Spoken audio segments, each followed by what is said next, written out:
Bon, là aussi, le balancier, il n'ira pas. Ça sert à rien d'être excessif. De toute façon, tout excessif est faux et ridicule.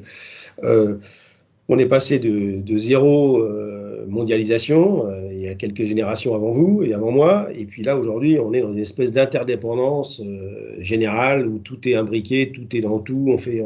On élève les crevettes à Cancale, elles sont désossées en Chine, elles reviennent par le Maroc.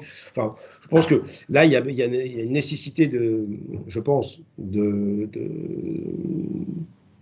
réfléchir un petit peu aux effets de cette mondialisation exacerbée et de ces flux de matières premières qui transitent partout, pour relocaliser probablement un peu plus des services essentiels que l'on a mis un peu partout sur la planète pour essentiellement des raisons de dumping social. Il faut pas non plus, et puis un petit peu de savoir-faire aussi, il faut reconnaître. Mais enfin bon, c'est essentiellement pour des coûts de main-d'œuvre. Donc, je pense qu'il y a une harmonisation sociale qui est à conduire au niveau de la planète pour que c'est un peu facile de dire bah, je ne construis plus chez moi parce que les salaires sont trop élevés et donc je vais construire à l'étranger parce que les salaires sont pas élevés et donc les gens sont plus exploités. Ça, c'est éthiquement parlant même, c'est quand même très contestable tout ça parce qu'en fait, la concurrence ne se fait pas sur le savoir-faire, mais se fait sur le fait simplement sur la qualité de vie. Donc, je pense que ça, c'est même complètement détestable d'un point de vue moral.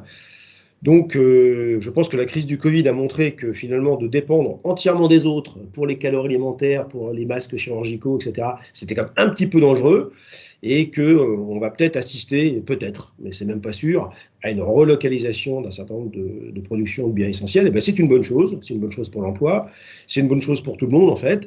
Ça évitera trop de voyages de flux qui sont extrêmement dispendieux en ressources et puis qui polluent les océans, etc.